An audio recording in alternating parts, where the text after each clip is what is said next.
Hello, everyone. Welcome back to RipRapYap. This is episode 5 Woohoo! of our podcast here. I'm Peter. I am being joined by... I'm Anna.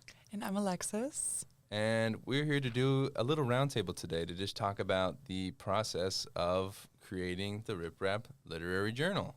It has been such a delight to be on this team and create this. It's been life-changing, actually. I know. And so it's RipRap 47. Yes. That's our upcoming edition. It's so many. I know. So it's sort of like we're passing on like just a legend, like just, as we go, every edition is so different. And so I can't wait to talk about like what this experience was with you guys. All right, Yeah. let's dive in. Let's just get into it. Okay, so the first question is, what was the philosophy behind the culmination of this journal? So as you guys may or may not know, we don't have a theme this year. Mm-hmm. And having no theme was really different.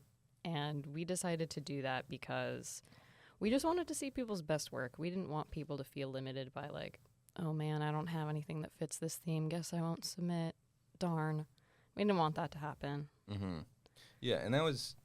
I'll shout her out because she's not here, but that was the idea mainly of one of our head editors, Taryn. Mm-hmm. Taryn Noreko. Yeah, and alongside Tish, they agreed that they wanted to do that intentionally, because like Anna said, where it can be limiting if you have a theme, and I think it's in the spirit of a literary journal to not be limited. I don't know. Yeah. It gets in the way of creativity to kind of limit it. So, yeah. Absolutely. I think one thing that is coming up for me right now is like, it can feel uncomfortable. I think it can feel strange when you're submitting to a journal that is just saying, okay, it's open range. We're giving you just free territory to just submit what you believe is your best work, which I think maybe for a second we can just talk about like the differences between the pros and not the cons, but like the challenge of that. So I think the pro of a theme is like it gives a kind of structure. It gives a little bit of a balance, like a guidance for the writer, and it can be fun. Like I have a journal that I like the theme because the theme sort of like gives a kind of essence to what the pieces will come together. But what I really like about this one we did, the no theme allows us to like have a kind of, Taryn also loves the scrapbook feel. So we sort of went on that vibe for this journal. So imagine a literary journal that's sort of like scrapbook style in terms of literature. I hope the design, like the scrapbook theme, goes throughout. I hope so too. Like on all the pages. So I don't know if you guys want to speak off that, but like I think that's sort of the beauty, the strange beauty of like having, okay, I'm going to set my best work. And it's just like, it does encourage excellence, I think, because it's like, yeah. Yeah, well, the cons, okay, first of all, is it bad that when you said the pros, I was like, oh, prose and poetry. I was like expecting you to talk Did I say pros? You said pros and pros and cons. Oh, the pros and the cons, but we're talking about the pros of writing. A little bit of English humor for you there. I just was like, oh ready gosh, to I'm talk still about waking up being with a my coffee. proser. No, please speak on that. Yeah. Anyway, so the cons I feel like are sometimes if the theme is so broad and you have a lot of work, you're like, what do I do? Like you Yeah. have choice paralysis. Yeah, how do I piece these things together? Like how do I decide what I want to submit when there's no theme? Mhm. Like what actually is my best work? And yeah. Right, that can cause some anxiety for the writer. It's like I want the journal to tell me what kind of thing I should submit. Yeah, I like that it's doing, because it encourages. I hope it would encourage people to get out of their comfort zone a little bit, because I feel like I want to say everyone, but not everyone. But I think a lot of people who enjoy writing are sitting on a silver bullet, right? Which is like something they got in the chamber that is really good, but it might not match whatever theme. Like if it's ocean theme, like this This is is nothing true. to do with the ocean, but it's really good, but I can't submit it because they're gonna see. Even if it is my best thing, it doesn't have anything to do with, I don't know, like springtime Yeah. or whatever, That's a good point. right? I have had this issue before. So, Kind of like a hit or miss. yeah, and it's like also when everything is about the same thing and it kind of blurs together. That's a good point. I think some things more than others, because if it's about the ocean and everything's a poem about the ocean, You know, I mean, there's a lot of ways to write about the ocean, but also there's not. I feel like that's why you have to pick a theme that's not like write about the ocean. Yeah. Something a little bit more vague. Yeah, yeah. Like the beauty of nature. But then why have a theme, right? Oh my Yeah. gosh, yeah. Yeah, no, that's really interesting. I think it's my belief that every poem, every story has its home somewhere. Like it may not be the journal that is sent out to, but that doesn't mean that it doesn't belong somewhere else. And so we had so many submissions this year. How many did we have? Over 200.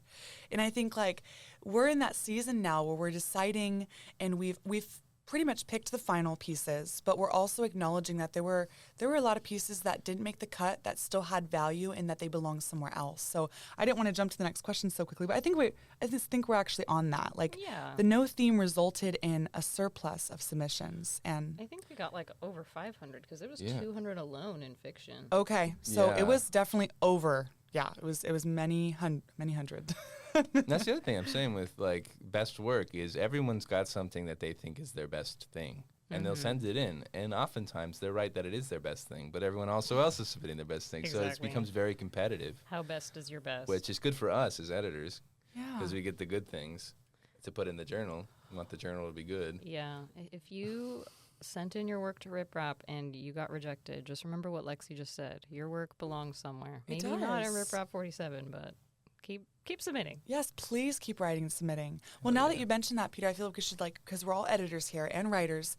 What was it like for us to like best work? Like, well, we're in teams. So, for instance, I'm on the poetry team with Seth, who's also the co-editor of that, and then Anna is on the prose team. Yeah, not pros and cons. Not pros and cons, but there were different there was also a visual arts team, and I think And the a nonfiction challenge team. in nonfiction. Yeah, those were our 4 teams. Yep. So we had 4 teams, and we had to really work as a team, like a team of like, you know, even if we had different thoughts about a piece, we can find a common ground where that's the work of being a editor in a team, because you're not always going to meet eye to eye with like your fellow editor sometimes, but that doesn't mean that we can't find a consensus to eventually you need to vote on something. So, you know, that was, I wonder how you guys felt about that. Like there were times where we had a lot of votes and then maybe there was one not in favor of it, or we had to like, it's a team effort and it's a struggle. Yeah. It's making me think about visual arts. Me and Lexi both, I was about to say spearheaded. Spearheaded, that's like a favorite word. That's our favorite word. Yep.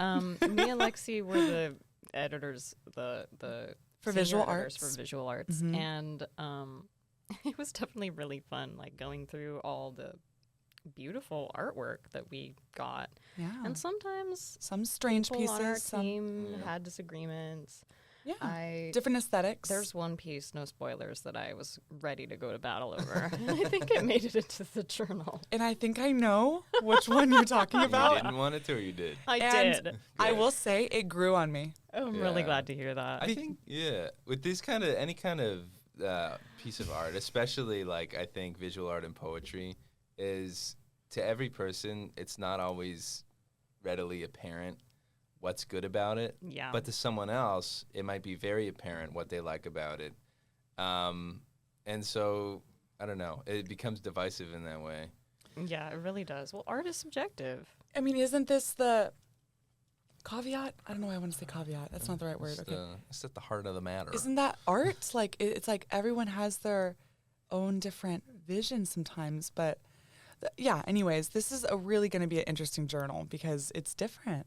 And it's sort of unconventional. I think that's what Taryn and Tish were going for. Like, send your best work, which gives the writer like the opportunity to really challenge themselves. Yeah. Yeah. That's important. Yeah. Peter, you can't really weigh in since I you can't didn't do weigh in. any I didn't reading. read as much as I should have, and by that It's I okay. mean You were donating blood. I was donating something. And Well, okay. Okay, guys, listeners, he gave bone marrow. That's what I meant. I'm a hero. Yeah, Peter is actually a hero. So we're So- not going to roast him for not doing any reading. Okay, let's But get the back on reading track. the reading was sometimes a challenge because sometimes you read something and it's really hard to read something that somebody wrote and put all their effort into and tried, and it falls short. What do you say more? I want to know, like, fall short. What do you looking for? So I read a Yeah. lot of submissions for the fiction team, and there were times where I liked what I was reading, but I could just tell that it wasn't up to par for what we want to publish in RipRap. I mean, we're only publishing like, I don't know, 4 or 5 fiction pieces out of the 220 we received. Wow. That's a lot of people who are getting rejected. That's and it's true. just kind of hard to like read something you know isn't going to make it in. Yeah, that's a challenge. Yeah. And how to find that balance between appreciating what you take out of the story, but also realizing like just getting a rejection is not failure. I just want to say that right now, because like it's like it can feel like one after the other. Sometimes you feel like discouraged but it shouldn't be a cause to just quit writing, because it's actually a good sign actually of growth. I know it sounds very strange, but like rejection is on the way to getting accepted, and like it's different. You know, it's a process. So, you know, I know I was going to ask you guys, we had different themes ranging from surreal, deep imagery, different pieces, cultural, like we had so many different things, a translated piece. So we have a lot of diversity, I think. I don't think we talked about this, but I'm just going to throw it out there. A through line. Do you guys feel like we had a through line in this? I have one word, but I just wanted to know if you sensed any kind of theme that was trickling through different pieces. I know we were in different genres, so. I just made a face like a frog. Yeah, you sort of did. I don't think I picked up on one, but you read poetry, which I feel like sometimes there's more of a through line. I can only speak for poetry, but I would say the one word that's coming to mind is dream, actually. It's very dreamlike. Yeah, so a lot of different, there was a depth. Surreal would probably be a really good word to put it to, too. But that's only, we'll see. There's definitely going to be a Mod Podge of themes. Yeah. I feel like the fiction was all over the place. We had some stories that were like really intense, some of them were more lighthearted, some that were about children, some that were about adults, some that were sci-fi, some that were about famous people. Like it just was kind of all over the place. Yeah. And it really ranged from some that were more like political messages to some that were more like dreamlike, as you said, and some that were highly realistic. Yeah, I don't want to spoil anything, so I'm not going to say anything specifically I just, off that the cuff, I read. Journal. Off the cuff, I was just a little tiny little hint. Yeah, but it was everywhere, which made it really like delightful when, you know, you open a piece to read it and you have no idea what you're going into. And I feel like that's kind of rare these days when it comes to reading, because when we choose what we want to read, when we're reading poetry or fiction or a memoir, we usually read the blurb, or we read the New York Times, or we get a recommendation for a friend, or we go on Goodreads. And I feel like all of those places kind of give you the temperature of what the work is so that you kind of have an idea of what you're going into. And I really enjoyed opening up these pieces and going in completely blind of just not knowing at all what these stories would be about. It was a cold read. Cold. I think that's very true. I think increasingly so about most media in general, is that if you really want to subject yourself to only a certain kind of thing, it's very easy to do. Like if I only want to read a book about a thing, I can look and see what's what, and I can only read that. So I think it's a good exercise to get yourself familiar with reading things that you don't know about, that you might not like. I think you're going to find a lot of stuff that you don't like if you do that, but you will find new stuff that you didn't know that you liked. Yeah, which is really important to grow as a writer. That's why I listen to public radio. Do you really? I don't have Bluetooth in my car. That's the only reason. I flip around. You don't have a CD player or an aux cord? No, I mean, I do have a CD player, but I don't own CDs because I'm not old. That just brought up an interesting, like, what you guys are saying right now. I'd like to sort of dovetail off that, because... Beautiful word choice, Alexis. Are you a poet by chance? I happen to be. Oh, Thank you. Like, this is going to be such a unique collection, and like reading things that are unlike our writing, or reading out of the breaking out of the box of like genres that maybe we're not used to reading. What's the beauty in that? Because you guys just sort of hinted at that, but I just want to like dive deeper in that, because it's sort of allowing us to expand insight and even just look into audiences that are unlike us, but then we will find that there's common ground. There's through lines. It's beautiful. We talked about that a little bit in Dr. Doe's class. I agree that it makes me feel like more expanded. Like I feel like I have given things a chance, or like maybe been made to read things that I would never normally read in my own time. And it has made me realize that like, oh, this genre that I thought I didn't really care for, I actually really enjoyed reading this. It surprises you. Yeah. And it's really nice with the cold reads, as you said, you know, I'm lounging on my couch, my laptop in my lap, and I'm like, all right, I have no idea what this is going to be, but I'm going to be delighted. And I open it up and it's a story about, you know, a distant planet or something like that. And I mean, I'm a sci-fi fan, but it's really fun to not know what you're going to get into and to find the beauty in every kind of story. There's something to learn from everything that you read. And also, I think there's an idea that you have to relate to every piece of media that you consume, everything that you read. And it's like, oh, there's not something I can relate to here. I've never had that experience. But I don't think that's really true at all. I feel like if something is written well, you can get something from it. Like, I don't know. Like, I read stories, like, there's a really good story. I forget the name of it, but it was about, like, a woman who was, like, an immigrant from, like, India. And I don't know. It was whatever. But the point is, like, I don't know. I'm, like, a white guy from California. But, you know, like, on a personal level, I can't relate to that experience. But I feel like that's kind of the point of stories is even though you can't relate, especially if you can't relate, this will convey something to you that you didn't already know about an experience in a way where you understand it in a way you couldn't otherwise. Yeah. And it invites you into a conversation like that maybe you wouldn't have with yourself or other people if you hadn't read that. So I guess like one question that just came up spontaneously is I wanted to ask you guys, like, when we're putting a collection of work together, how beautiful. And also people are listening, like if you want to be an editor, if you want to create your own literary journal, go for it. Like that's a huge dream that I encourage you to pursue. In this, I think we're going to find we haven't yet compiled things together, but how pieces are subliminally having conversations with each other throughout the journal. Do you guys I anticipate that to happen. I think it's going to be really interesting to see how, if we're looking at a poem and then we flip the page and maybe we see, without even expecting it, a conversation that's popping up. So I think in a body of work, I'm more so talking about a collection, a body of work, that can be a possibility. Yeah, I haven't read any poetry.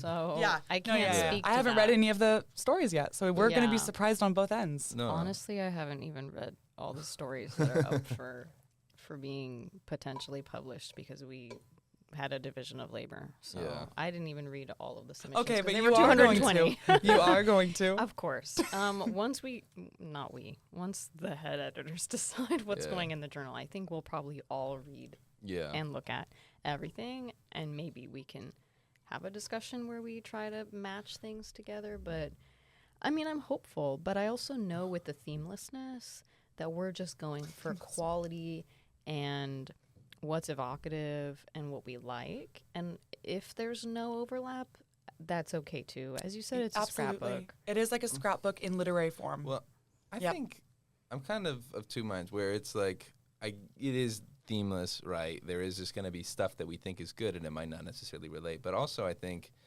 it's pretty contextual where it's like because one thing is next to another thing, it makes you feel a different way about it. That's true. Right? Will a theme emerge it's like from if no I read theme? this poem first and then that poem second, or if I read this story and then I flip around and read that poem, I get something different about it. Like if you look, if you go to an art museum and you look at the poem, if you look at the picture, right, the paintings from right to left, and then look at it from left to right, you're going to look at them in a different order, and you're going to be thinking about the last one you saw while you're looking at the next one. That's a good point. And you're going to feel a different way about it, maybe. Yeah, and these pieces may or may not connect, but it invites us to consider how they could, I guess. Yeah, So a that's conversation. Like conversation kind of thing, yeah.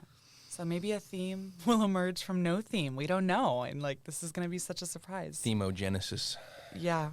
Did you just create that? I don't know if that's... I just made that up. Okay. I'm kind of a Dr. Seuss type, if you will. Okay.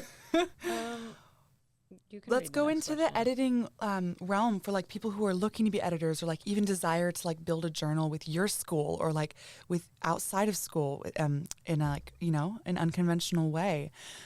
We wanted to give little tips because we learned some lessons, I think, when we were building teams, and I would say timeline is really important, and also communication is key because every voice on that team matters. So let's say you have a team of like maybe 8 in the poetry group, and you guys are all voting on pieces throughout the week and you're reading. If somebody doesn't comment on a piece, we're sort of lacking a voice. So we really wanted everybody's voice in like inclusion. So that's something I wanted to say, like, communication is so key because when you are having that open communication, then you know everybody's on the same page. And then timeline, did we get a lot of submissions near the end? We did. So we just, and that's sort people of are procrastinators. typical. That's typical for journal submissions. You know, at the end, it's like, let's Human get nature. it in. Yeah. Human nature for submissions. But to time wisely is really important too, because we're all full-time students here in this little roundtable circle right now. And so we had to juggle doing our classes, but also reading pieces. And so that was, I think, probably the biggest challenge for myself, you know, just being a student, but also being an editor and juggling. So I would say really we've got to learn how to balance our time and give yourself enough time to enjoy the pieces so you don't feel like you are rushing through them. And that's because that's a reality I sometimes. definitely felt that way toward the end. Yeah, We I had feel a like huge influx of fiction we right did at the end. Yeah. Kind of just had to, for some of the pieces, do more of a skim than a read, which is really sad. I know. I mean, But also, you snooze, you lose. Should have submitted sooner. Shoulda, coulda, woulda, yeah. you guys. Okay, I'm of the mind that if it's open until 11:59, it's open. Like, this is prose, okay? We don't take it easy. Oh my gosh. Yeah, it takes way longer to read a 20-page. It's true. Poet mind goes a little differently. Here's another thing I was But- thinking of in terms of like tips, things that are good. I remember Yeah. earlier in the year, at the beginning of the year, we had a few classes where we just talked about what we think is good poetry and what we think is bad yeah, that's poetry. right. Yeah. And I think that's important because, I don't know, if the idea of this is to like give people a framework if they want to do this, there might be people who either A, are not as familiar with poetry or fiction or nonfiction or whatever, or might not be as comfortable with their critical skills, right? They might be good at writing it, but they might not be comfortable saying, I like this, I like that. So what we did was first of all, we looked at some things that we thought were bad poetry, Instagram poetry. Yeah, we did. Yeah. And Because we're looking at we're really desiring fine art. yeah, and like I think as an editor, you should have an idea of what you think is good and what you think is bad, because at the end of the day, that's your job, is to impart your opinion onto works, right, that were given to you. What works well and what needs more, like Anna alluded to, is falling short and needs more revision. Is that here? All right. Let's cut. I'm gonna pause here. We're gonna. We have I'm another gonna guest go coming get in. We have a second guest coming. So, just 1 second. We were talking about revision. Oh, and we're back. I forgot to count us down. I said I was. Okay, Anyways. 1, 2, 3. Sorry about the interruption. We are joined by the late great Seth Chronic. Hey. Yes, other poetry editor with Lexi. Yes, on the poetry team. Yes. So we were just talking about. What were we talking about? Tips. Editing. Good poetry and bad Discerning what's Instagram good. poetry. poetry. Yeah, Instant Rupi Kaur, my favorite. And also Yeah. discerning what makes the cut, what doesn't make the cut.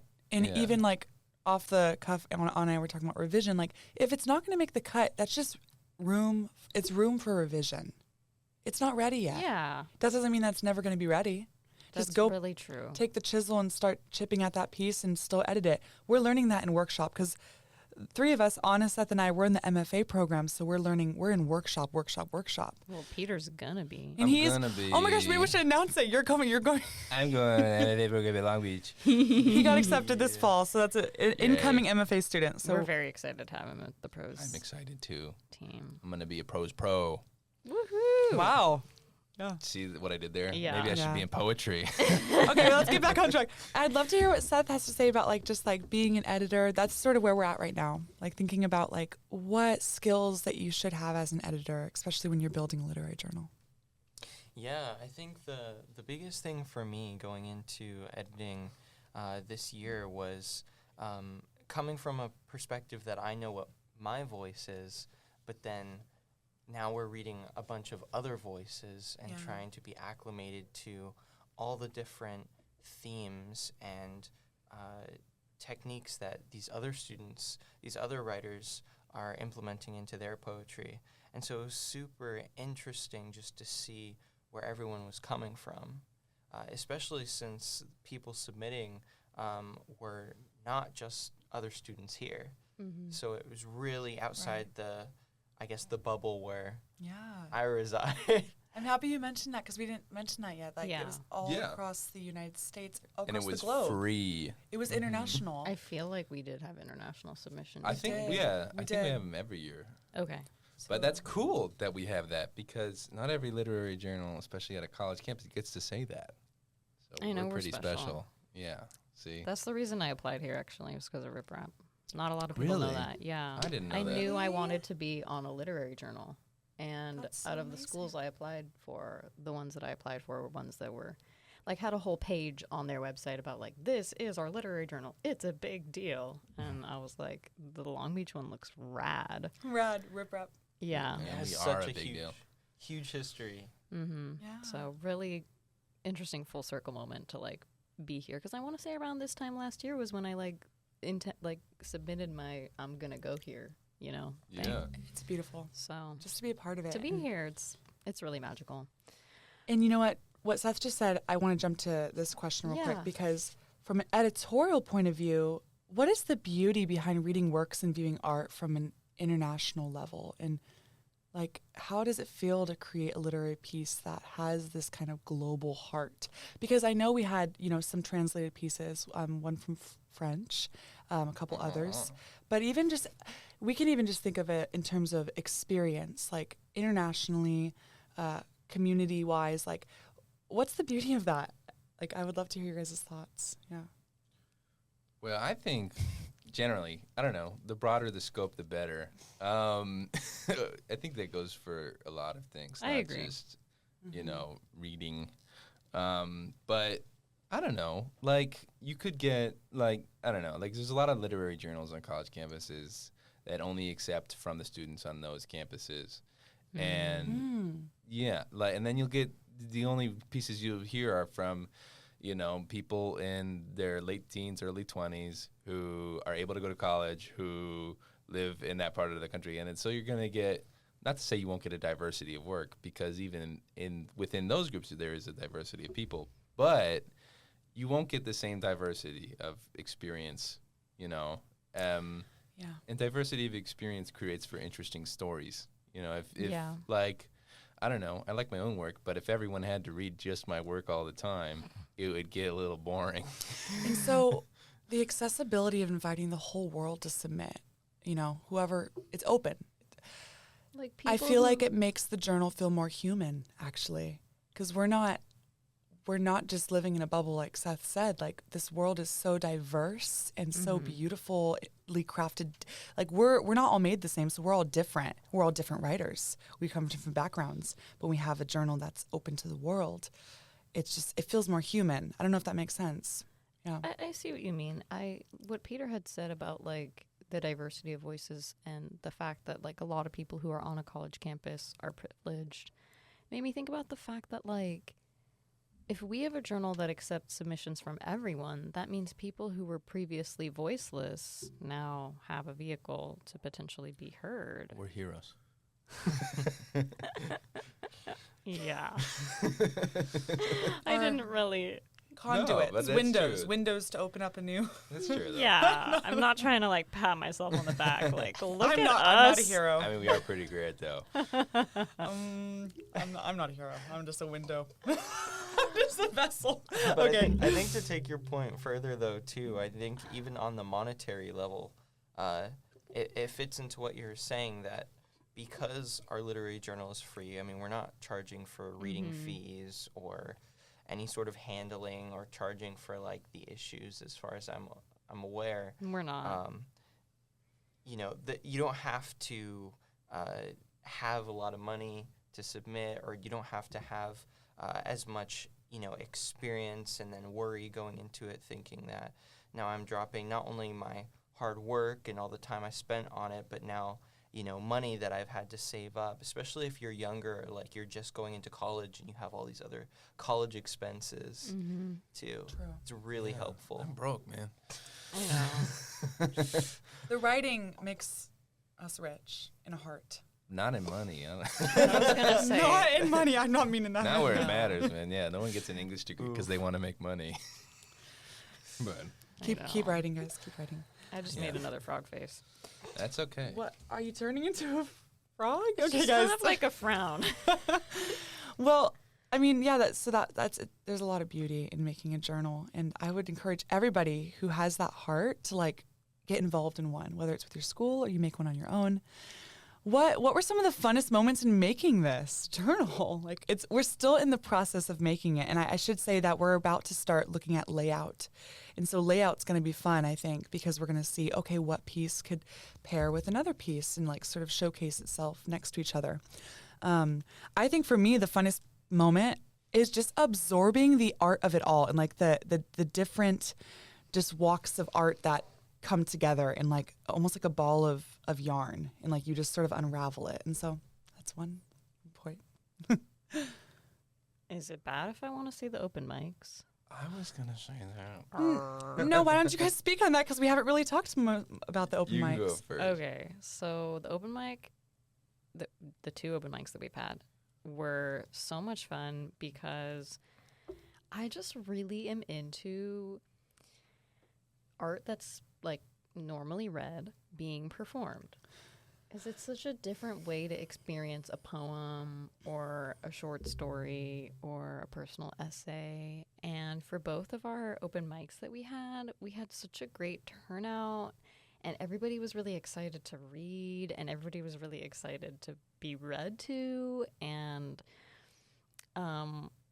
3 of the people sitting at this table at the second open mic got to MC the open mic. That was really night, fun. Which was really fun. Peter got to MC both of them, but me and Lexi also got to play a role MC. It was a great community event. It was Yeah. awesome. Yeah, it's like to you really hear- get to see the faces and hear the voices of the author who wrote the work instead of just kind of reading it in back to Seth's bubble. Like you're just in your own bubble reading it, and you don't really know the face or the voice of the person who wrote it. And then they're up there and they're like reading it, and you can see how much it means to them. And I don't know, it's just really moving.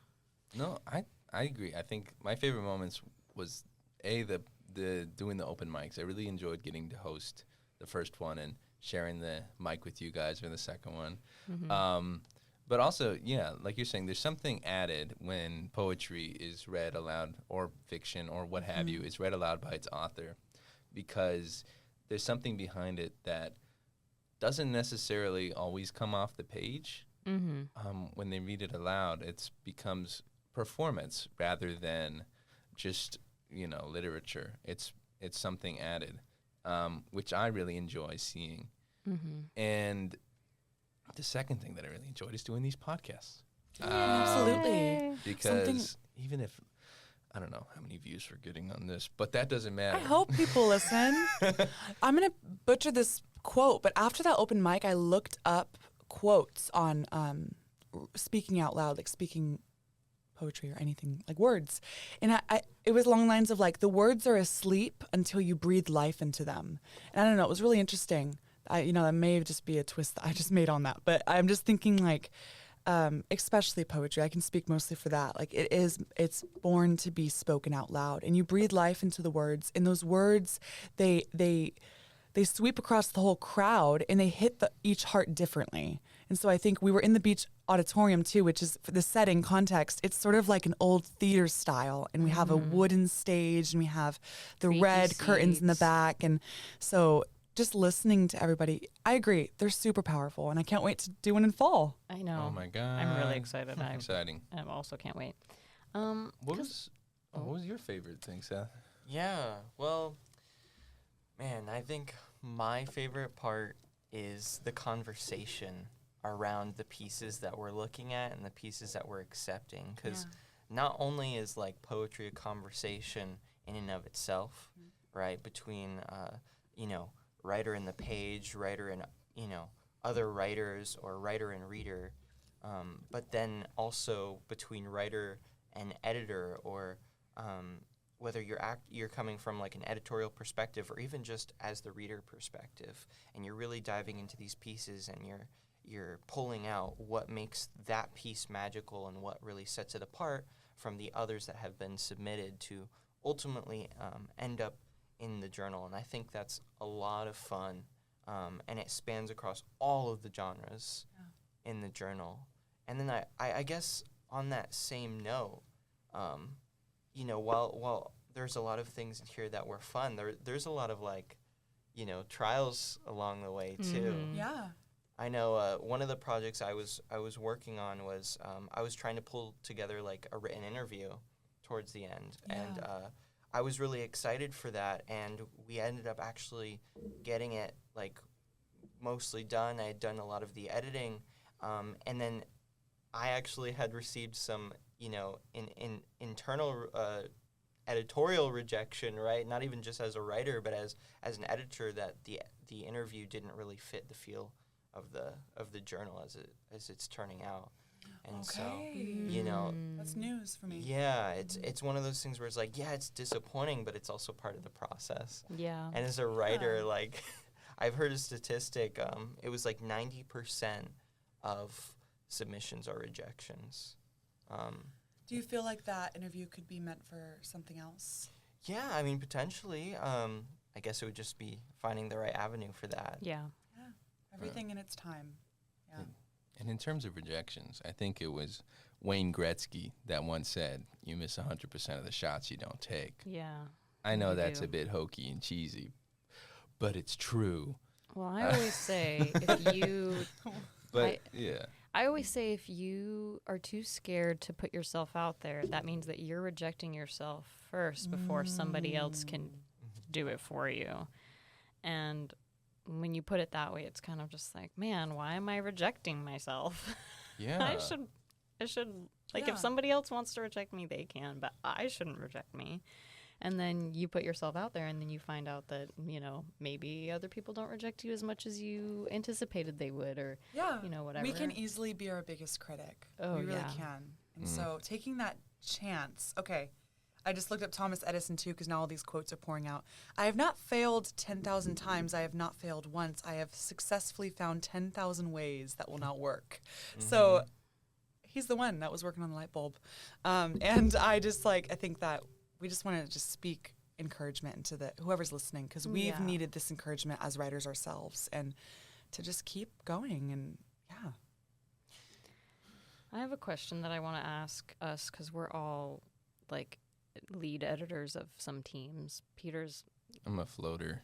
well, you're like the undergrad lead editor. I don't know what I am. Well, I just wanted to so ask. you have wings and you like fly over the class and like you like, I just wanted to ask everybody about their experience in their leadership role, and kind of like what having that leadership role has like allowed you to learn about yourself, grow as a leader, et cetera, et cetera.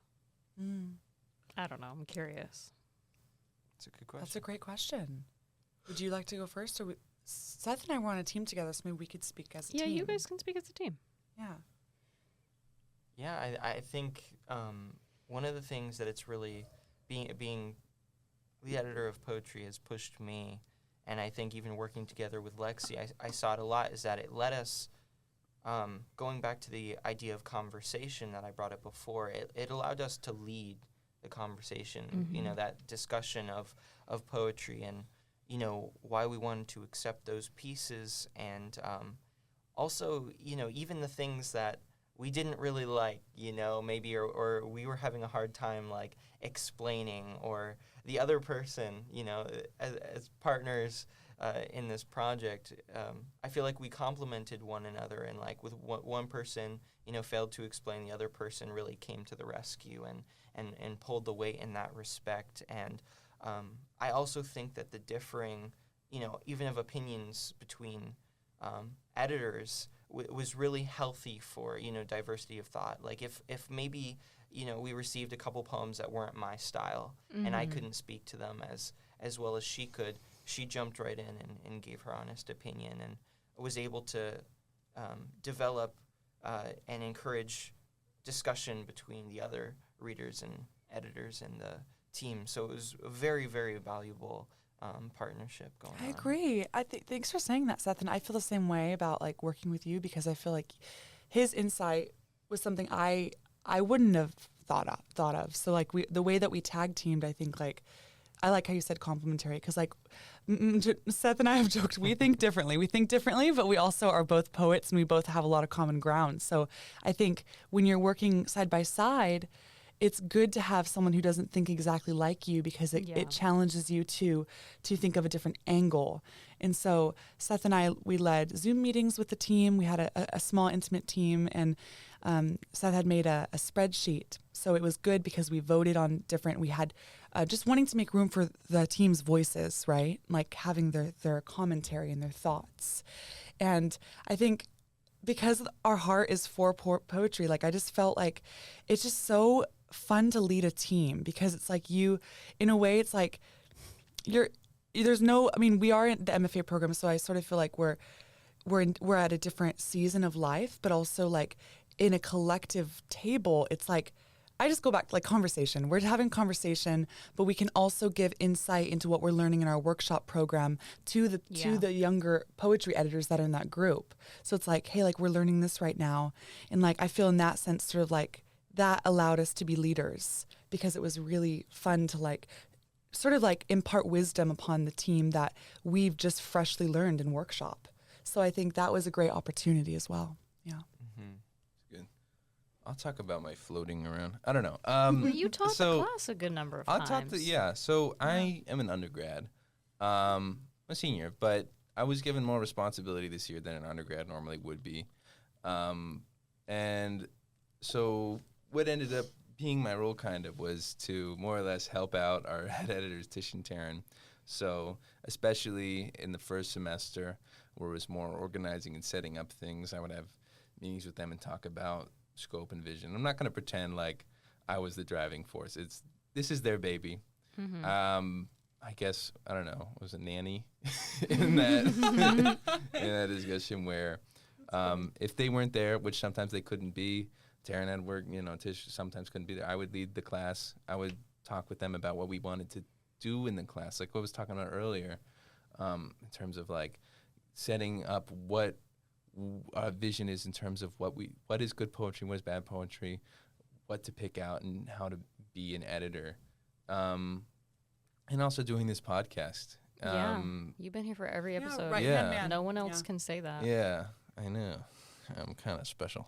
No, but doing that, or getting to be the MC for the first open mic and just do publicity stuff, and it's been a good insight into what it takes to do this kind of thing. It ain't easy, but also it's rewarding. So I'm just glad to be given the responsibility that I was given. And I feel like you took it with such like grace. And like I feel like I could argue that like Peter is the face of RipRap 47. Am I? Yeah. Well, I was going to say, sorry not to cut you off. No, you can cut me off. Initiative, too. Like, that initiative that is such a leader quality, and that's beautiful. Well, thank you. Yeah, that means a lot. We're excited for next year, too. I'm excited. I want to get in there as a grad student, see what I can really do. Awesome. But I think also as an undergrad, like you were able to encourage the other undergrads and show them, what kind of roles they can aspire to be in a literary context. Like Peter as a role model. That is such a good point. Like they can be leaders too. Yeah. Like we're all in this together. I know Taryn's heart. I can speak a little bit about because I know she's just such a her vision was to have it be collaborative, and that's so beautiful on her part. Because I remember when it was first starting out, the class was first starting out, and so that really I see the fruit of that in this class, and just keep shouting out Tish and Taryn for being awesome chief editors, and they poured so much work into this too.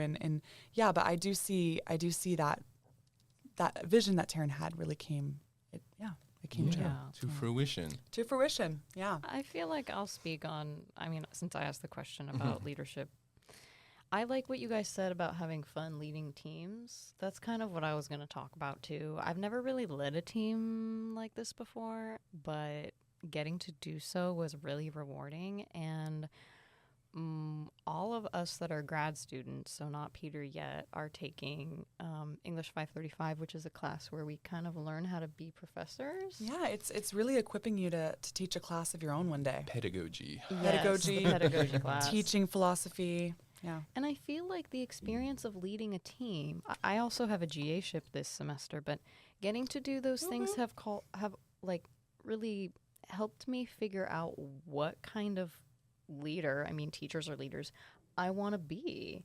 Absolutely. And it's been a really invaluable experience to sort of get a temperature for what it feels like for me to be at the front and being like, okay, gang, here's what we're doing today, and have people be like, all right, it feels good. I like it. So I think I am going to try to be a professor. Everybody knows I have mixed feelings about pedagogy, but I think we all do. it's a hard class. What even is pedagogy? There's billions of definitions, I feel It's just teaching, but it's fancy. Underpaid is what it is. Yeah, fact. But yeah, even for listeners, like if you plan to be an editor of a literary journal one day, or a professor of creative writing, or even just a full-time author, I mean, like it's possible. It's a challenge, but I believe in you. Like think about what we're like. I think we want to impart these tips on you guys. Like it's beautiful to put yourself in a leadership role to get that experience. And but even there's no hierarchy in leadership that needs to be. I want to go back to the word team, because, for instance, I learned a surplus of things from beautiful poetry team members on our team. And so it's like maybe we are older and we have some experience, but even in Dr. Doe's class, we're learning like this kind of co-intentionality. Like, it's not just pouring something into your brain. It's being a team and planting seeds of growth and things like that. So I don't know, but I mean, other people may have different pedagogical perspectives, but I'm just thinking like being a leader is also very, very humble. It's not saying that you are like the king of the team, or like you're like the queen. It's more saying like, I am in a leader position. I'm going to serve you well. But that's just, okay, 100%. This might be controversial, but I'm just saying. No, I'm going to serve this. How can I best serve the team? Yeah. That's just one perspective. Yeah. And you have to be humble, but also confident in your ability to be a resource to everybody. Yeah. Like, because I have experience in restaurant management. That's what I was doing after undergrad. That's fucking tough. Before I came here. And I guess I can say that I led a team there, but it's a little bit different than leading a team like this. But you definitely have to, because when you're not a leader, when you have people under you and they encounter anything that's outside of the narrow scope of things they're trained to do, they're like, let me get my manager. And so you have to be the person who has to be flexible and kind of like be a role model again of like how to deal with unexpected situations. And you have to be confident in yourself that you're able to do that stuff, but also humble enough to know that it's like you're doing it for your team. I'm completely of the same mind. Yeah. I'm so happy you mentioned that. It's that balance between being a strong leader and then also serving your team. Yeah. Yeah. I haven't had 535, but I do You will. have ideas about, because I want to be a professor eventually, and I do have ideas of what kind of pedagogue I want to be. Are you sure it's not pedagogue? I don't know. I'm not in English. Oh, wait, I am. Shit. No! The curse words are coming out. Oops, No. we're almost done. But I don't know. I think it's important to impart confidence on the other, because it's important to be confident in yourself as a leader, but also the idea is that the people that you are teaching or leading will be independent people. And you prepare them for that by handing them responsibility. I feel like I'm being taught in this by being handed responsibility over this, because this is something that's new to me. I've never done a podcast before. I've never been an editor before, That's true. whatever. This is all new to me. I wouldn't have known that. Yeah. Right? Well, I'm a people person, so. But I don't know. I think like handing off responsibility to others while still being there as a reference point for how to do it if they get lost is very important. I think don't know. you would be a great professor. Thank you. Yeah. I I think think all of us want to y'all- be professors one day. I think this is a professor in training table. All right. Let's Yeah. go. What do you think, future professor? Yeah, Seth? what do you think? Oh, Professor Chronic. Yeah. thank you. I appreciate that. No, it's exciting to think about. I think, especially since this is more of a creative, context, creative environment. Like I just, always think of how fun it would be to just bring all of these different like ideas or like challenges in terms of like prompts or like reading materials and presenting them to students that aren't familiar with them and like being excited with them as they're going through it, because it just seems like a lot of fun, right? Like I always I'm coming from a perspective that when you're writing, you're playing with language, Yeah. right? And if it doesn't work at first, you just continue playing around with it. And that's why I think like when you're in a creative, writing program or class, or you're just at home and you're just doodling in your journal, like it needs to be fun. Like Yeah. you should be having fun. So happy you mentioned that. Mhm. Yeah, Yeah. It's it really important. did. It really does. All right. At this juncture, I'm going to say we are running out on our time here in the studio. It's been What? great. It's been real. Yeah. So, It really has been, you guys. Thanks for listening to this RipRap editorial roundtable discussion. We're Yeah. excited to present the RipRap 47 edition coming soon. We Right. really are. And I had a Yeah. great time talking with all you guys. and doing Yeah. it. It Yeah. was a Yeah. blast. It was great. I think our discussion free flowed into so many interesting different avenues. So I I hope you agree. enjoyed listening, guys. All righty. At Get that, out there and edit a journal and Get- write Yes. and submit and read RipRap 47. Alrighty, signing off. All righty. Peace. Goodbye.